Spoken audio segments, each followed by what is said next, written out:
अभिवादन सम्पूर्णमा। नमस्कार। आज धेरै चिसो छ। आज हामी यो मिसन चौतारीमा तपाईलाई हार्दिक स्वागत गर्दछौँ र आज हाम्रो टपिक छ सहकारी विज्ञान। सहकारी विज्ञान भनेको के हो? यो सहकारी सञ्चालन गर्ने सञ्चालक टिम, लगानीकर्ताहरू सबैले बुझ्न आवश्यकता छ। हामी सहकारी विज्ञान भनेको सहकारीका सिद्धान्त, मूल्य, मान्यता, सहकारीको व्यवस्थापन, समाजशास्त्र र व्यवहारिक अभ्यासको वैज्ञानिक अध्ययन हो, खोज अनुसन्धान हो।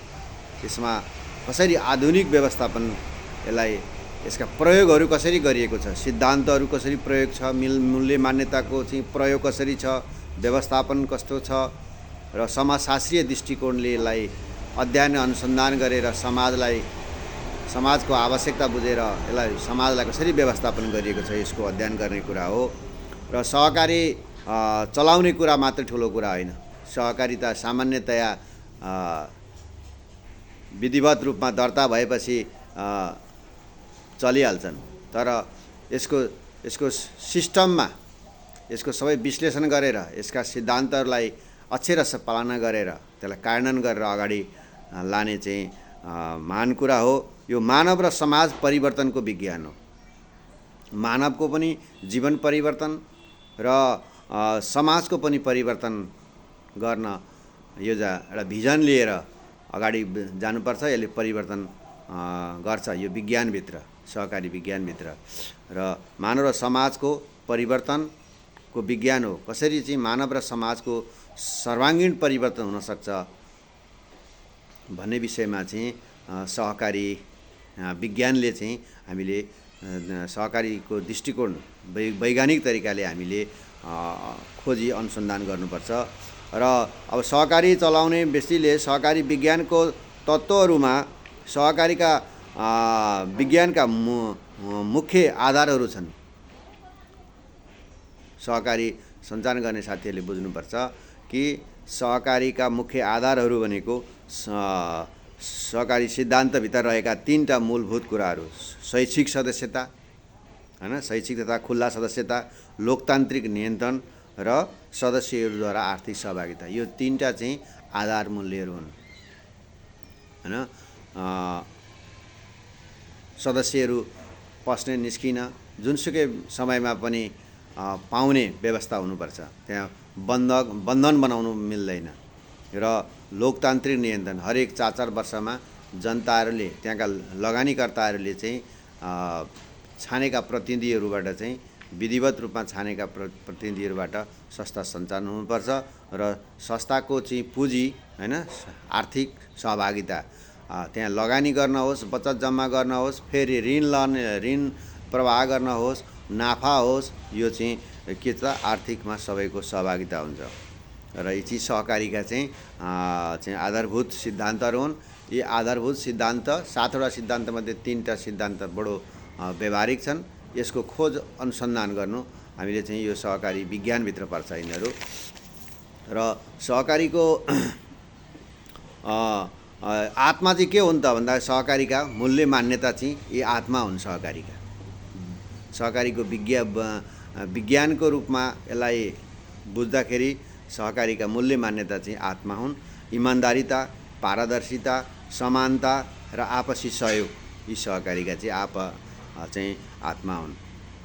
आत्माको निर्णय भन्छ नि, इमान्दारिता। सबै सदस्यहरूले इमान्दारितापूर्वक काम गर्नुपर्छ। बचत नियमित जम्मा गर्नुपर्छ।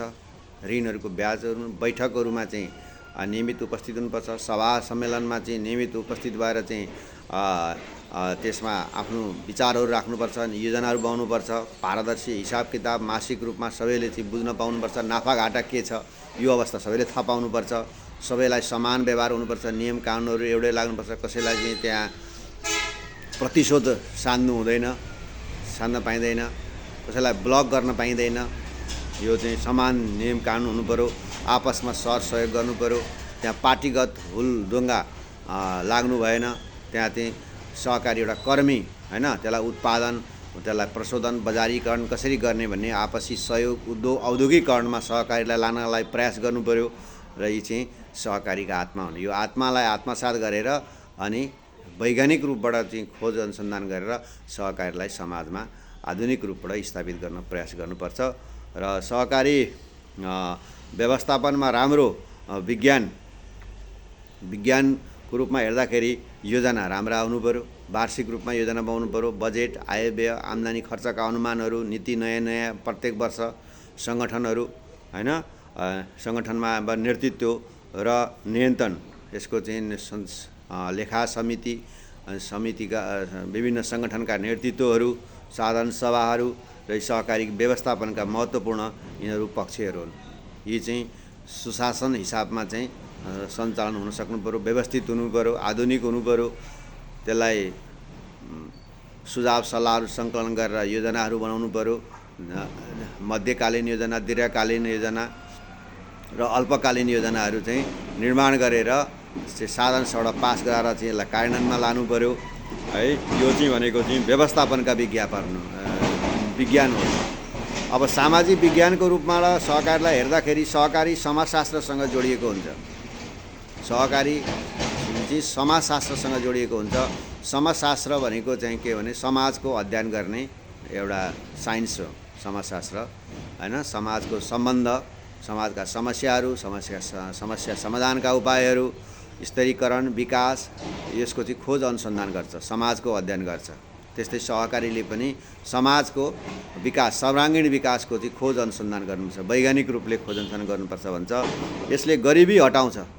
यसले गरिबहरूलाई विशेष गरी प्राथमिकता दिनु पर्यो। यहाँ धनीहरूको वर्चस्व कायम हुँदै गइरहेको छ नेपालमा सहकारी क्षेत्रमा। यसमा चाहिँ गरिबहरूको चाहिँ नेतृत्वमा जानु पर्यो, गरिबहरूले सङ्गठन चलाउनु पर्यो, गरिबहरूले बढी सेवा सुविधा लिनु पर्यो, नेतृत्व विकास गर्नु पर्यो र मात्रै चाहिँ यो विज्ञानसँग सम्बन्धित छ। समावेशी विकास हुनु पर्यो, सबै क्षेत्रमा समावेशी महिला, पुरुष, जाति, जनजातिहरू सबैको सहभागिता यसमा चाहिँ हुनु पर्यो र सामाजिक न्यायको चाहिँ यसले चाहिँ प्रवर्धन गर्छ। यो सामाजिक विज्ञानबाट चाहिँ हामीले विश्लेषण गर्दाखेरि यो उसबाट हामीले अगाडि बढ्नुपर्छ, खोज अनुसन्धान गर्नुपर्छ र त्यसलाई कार्यान्वयनमा जानुपर्छ।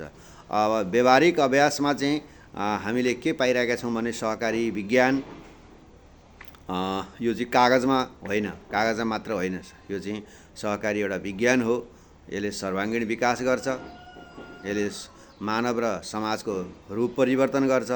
त्यसो हुँदाखेरि यो कागजमा मात्रै भन्दा पनि यसले चाहिँ फिल्डमा यसले दिने सेवाहरू, विभिन्न संरचनाहरू निर्माण गरेर मैदानमा परीक्षण हुन्छ। यो चाहिँ मैदानमा यसका कति छन् त यसका चाहिँ सेवा दिने निकायहरू, संरचनाहरू, यो चाहिँ यो मैदानमा परिणत हुन्छ।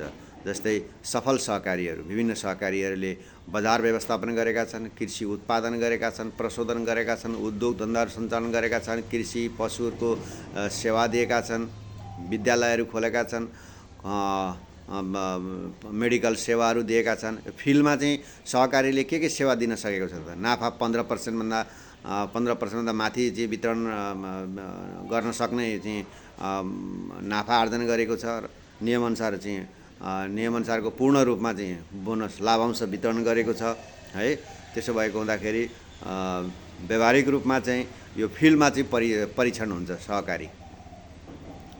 यो कागजमा यति नाफा, यति घाटा, यति काम गऱ्यौँ भन्दा पनि फिल्डमा चाहिँ उसका संरचनाहरू कति हुन सके त, त्यो कुराको चाहिँ यो चाहिँ व्यवहारिक रूपमा यसको अभ्यासबाट यसको परीक्षण हुन्छ, यो हुन्छ। र अब यो चाहिँ यो सहकारी एउटा विज्ञानको रूपमा चाहिँ सहकारी एउटा विज्ञान हो भन्ने दृष्टिकोणमा हेर्दा मेरो अनुभवमा सहकारी बुझाइ बिना सहकारी चलाउन खोज्दाखेरि चाहिँ सहकारीमा विभिन्न किसिमका समस्या आउँछ। सहकारीको वार्षिक नीति, कार्यक्रम, बजेटको प्रक्षेपण हैन, आम्दानी खर्च, नाफा कति गर्ने, आगामी वर्षमा के काम गर्ने, विगत वर्षमा कतिसम्म काम गर्न सफल भयो त्यसको समीक्षा सहितको चाहिँ वार्षिक बजेटका कुराहरू, एकाउन्टिङका कुराहरू, संस्थाको वित्तीय विश्लेषण, पल्स विश्लेषण, लगानी असुलीका चाहिँ नीति नियमहरू, ऐनका व्यवस्थाहरू, कार्यविधिहरू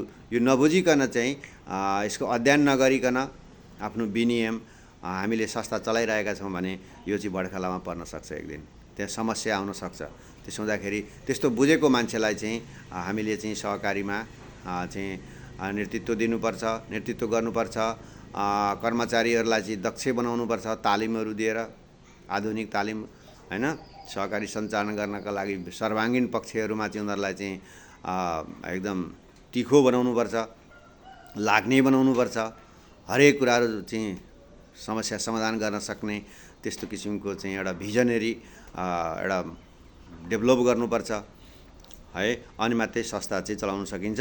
नत्र भने सहकारी चाहिँ नबुझेको मान्छेले होडबाजीमा पार्टीगत गुटले चाहिँ त्यसरी चाहिँ सहकारी सञ्चालन गर्न खोजियो भनेदेखि चाहिँ सहकारी एक दिन डुब्न सक्छ, बिग्रिन सक्छ।